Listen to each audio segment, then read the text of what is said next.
नमस्कार मित्रों, ये अभी 2 महीने का पूरा हो चुका है। आज इस वीडियो में मैं आपको 3 महीने से छोटे जो बच्चे होते हैं जिन्हें नवजात शिशु कहा जाता है, उनके लिए 3 ऐसे महत्वपूर्ण एक्सरसाइजेस बताने वाला हूँ, व्यायाम प्रकार बताने वाला हूँ, जिन्हें करने से बच्चों के जो आवश्यक स्नायु होते हैं वो मजबूत होते हैं और उन्हें आगे चलकर इसका फ़ायदा भी होता है। इन सब व्यायाम प्रकारों को करते हुए आपको एक बात का ध्यान रखना है कि किसी भी अवस्था में बच्चा अनकंफर्टेबल आपको देखे, रोता हुए दिखे या फिर खुश ना दिखे, तब आपको उसी वक्त तुरंत रुक जाना है। और हर बच्चा यूनिक होता है, अलग होता है, तो कोई भी व्यायाम प्रकार करने से पहले अपने डॉक्टर की पीडियाट्रिशियन की सलाह ज़रूर लीजिए। तो बच्चों के लिए सबसे पहला महत्वपूर्ण व्यायाम है धीरे से और सावधानी से उनके हाथों को पकड़कर एक दूसरे के क्रॉस में ले जाना है। हाथों को एक दूसरे के क्रॉस में ले जाना है, ऊपर नीचे ले जाना है, और ये सब करते हुए बच्चों से बातें करनी है, उन्हें हंसाना भी है।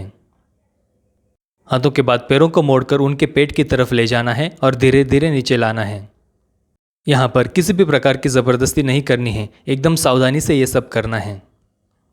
शुरुआत के कुछ दिनों में बच्चों का अपने मसल्स पर पूरा कंट्रोल नहीं होता है, तो इन सब एक्टिविटीज़ से बच्चों को अपने मसल्स पर कंट्रोल धीरे धीरे बढ़ने लगता है।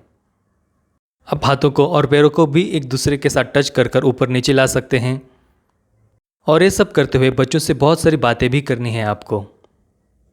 इसके बाद बच्चों के पैरों को पकड़कर उन्हें ट्विस्ट कराना है।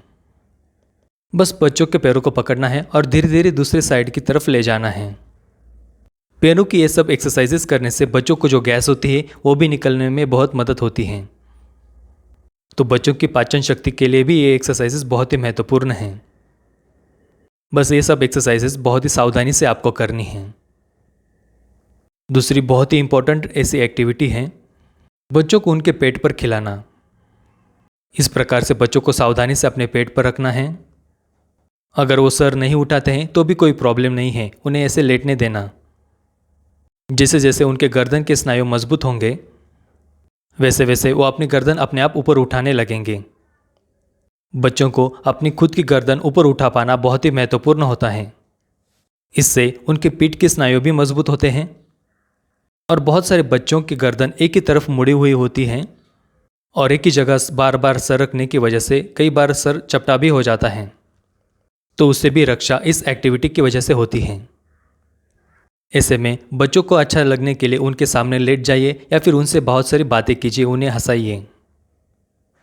फिर भी कई बच्चों को ये एक्टिविटी अच्छी नहीं लगती, तो उन्हें आप अपने पैरों पर रख सकते हैं इस प्रकार से।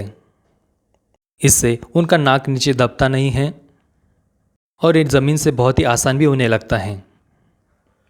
इसमें आप धीरे धीरे उनके पीठ को मसाज भी कर सकते हो। और हाँ, हर बार उनसे बहुत सारी बातें आपको ज़रूर करनी है। बच्चों को भले कुछ ना समझे, लेकिन उनके लिए आपके चेहरे के एक्सप्रेशंस बहुत ही महत्वपूर्ण होते हैं। तो बहुत सारा हंसते हुए बच्चों से बहुत सारी बातें ज़रूर करनी चाहिए।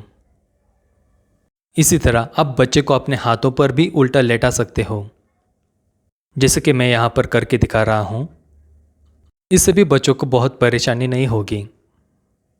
लेकिन हाँ, किसी भी अवस्था में बच्चा अनकंफर्टेबल दिखे तो उसी समय तुरंत आपको रुक जाना है।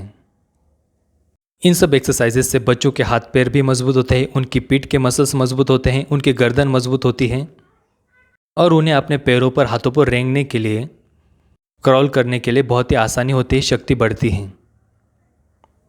इसके बाद तीसरी बहुत ही महत्वपूर्ण एक्सरसाइज है बच्चों को अपने पास पकड़ना।